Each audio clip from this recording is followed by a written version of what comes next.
Step into the unknown with the shadow frequency and your host, Matt Wilson, as he takes you where the shadows hum.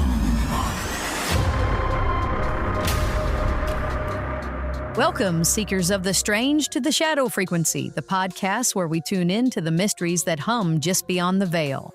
I'm Juniper, your producer, and tonight our host Matt Wilson is diving deep into a world of whispers and wonder. The enigmatic little people of Native American folklore. From hidden forest dwellers to guardians of the natural world, these elusive beings have haunted tribal tales for centuries. So dim the lights, settle in, and let's step into the shadows together. Take it away, Matt.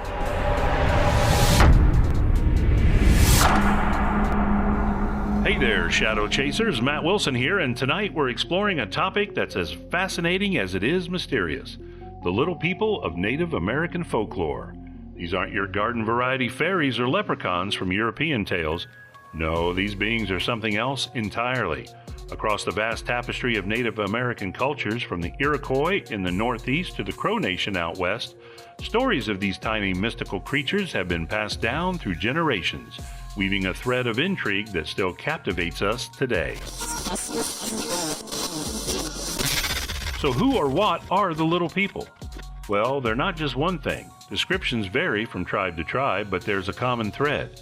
They're small, often no taller than a child, and they live in the wild places. Woods, mountains, near rivers, or even underground. Some tales paint them as hairy-faced dwarfs, others as horned figures paddling tiny canoes across the Great Lakes. The Cherokee call them the Yunwai Sunday. The Crow see them as ancestral spirits, and the Mohegan know them as the Makiawag. Teachers of corn growing and healing plants. They're tricksters, protectors, and sometimes a little bit of both. What's really cool is how these stories reflect the deep connection Native American tribes have with the natural and spiritual worlds.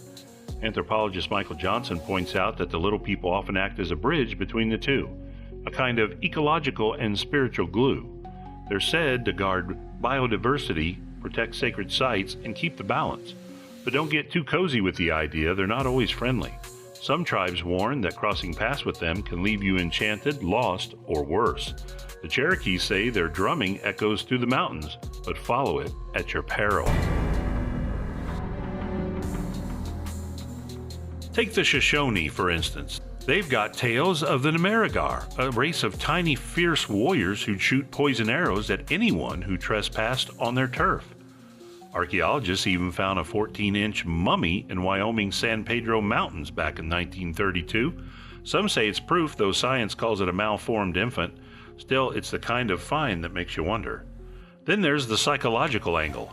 Dr. Karen Jones suggests these stories might have been a way to teach respect for nature's hidden dangers. Don't wander too far, don't take more than you need, or the little people might just intervene.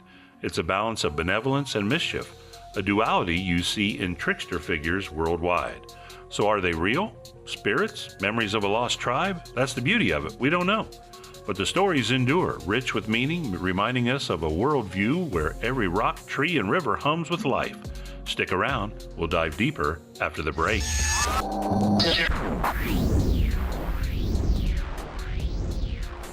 How wild are these little people tales so far?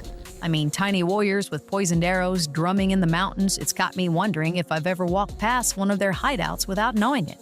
What do you think? Are they guardians or tricksters? We've got more coming up. Matt's digging into their cultural impact and what they mean today. If you're loving this, please like and subscribe and follow us on YouTube, TikTok, Facebook, or podcast directories like Apple, Spotify, Audible, iHeartRadio, Podbean, and more. Oh, and we're just launching our Patreon, so you can join us at patreon.com/shadowfrequency. Check it out and support us. If you want to advertise or suggest an episode, hit us up there too. Back to the shadows we go.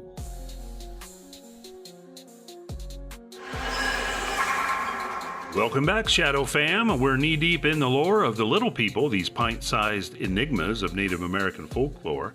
Before the break, we talked about their roles as protectors and tricksters, but let's zoom out a bit. What do they mean to the bigger picture?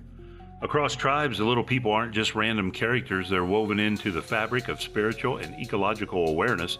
The Mohegan, for example, credit theirs with teaching them how to survive. Think agriculture and herbal medicine. The crow leave offerings for them, seeing them as ancestral spirits watching over the land. It's a reverence for the unseen, a reminder that humans aren't the only players in the game. But it's not all harmony. The Nimmergar of the Shoshone lore, they're straight up dangerous, little terrors with a mean streak. And that Wyoming mummy, whether it's a hoax or a hint, it's fueled decades of speculation. Even petroglyphs along the Great Lakes show horned figures in canoes. Could they be the little people etched in the stone by those who saw them? What I love is how these tales adapt. They're not stuck in the past, they evolve. Modern storytellers still spin yarns about the little people, and some say they're out there, still guarding the wild places we've half forgotten. Psychologists like Dr. Jones argue they're a cultural tool, embedding lessons about humility and respect into the collective psyche. Anthropologists see them as a mirror of tribal values, balancing nature and spirit in a way Western myths often miss. So what's the takeaway? Maybe it's this: the little people, real or not, are a call to listen to the wind, the water, the stories. They're a mystery that doesn't need solving, just savoring. Next time you're out in the woods, keep an ear out for that faint drumming. Who knows what you might find? That's all for tonight, Shadow Chasers. Stay curious, and I'll catch you on the next frequency. And that's a wrap on this episode of The Shadow Frequency. I'm Juniper, your producer, and wow, what a journey Matt took us on with the little people. Thanks for tuning in, and don't forget to join us next time as we chase more shadows. Until then, keep your eyes peeled and your ears open. The unknown's always closer than you think. Good night, Seekers.